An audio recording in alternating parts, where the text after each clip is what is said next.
Good morning, everybody. Welcome to practice.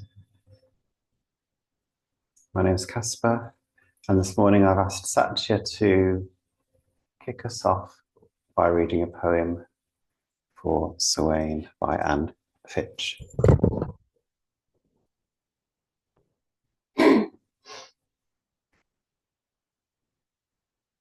Samhain by Annie Finch.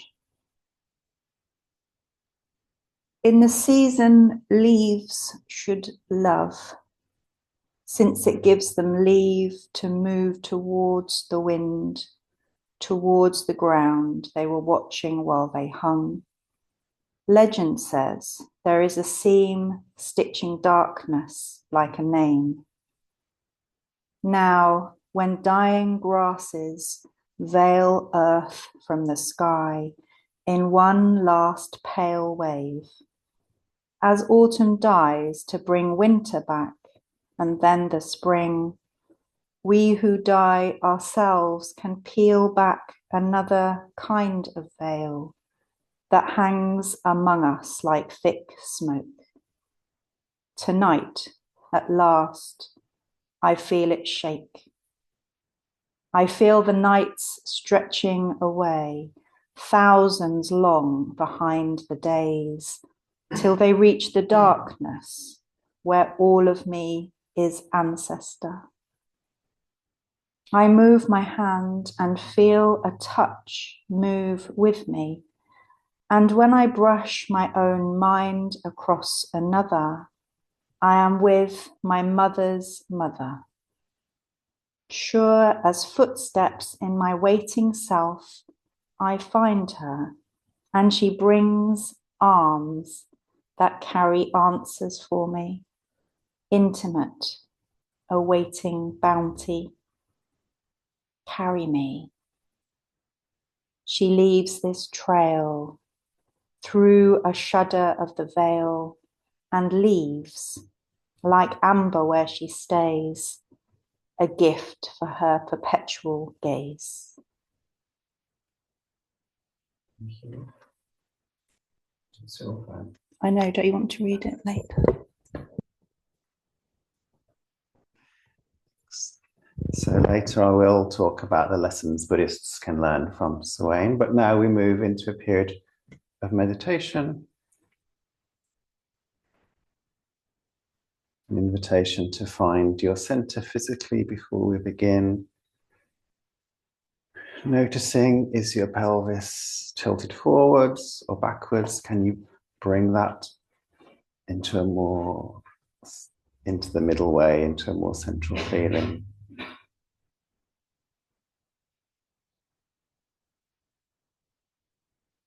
An invitation to pay attention to the breath, noticing cooler air entering at the tip of the nose, warmer air leaving.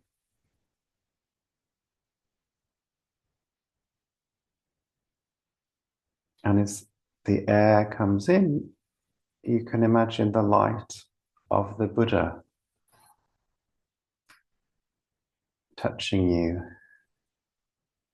And as you breathe out, that light sinking in deep into your bones.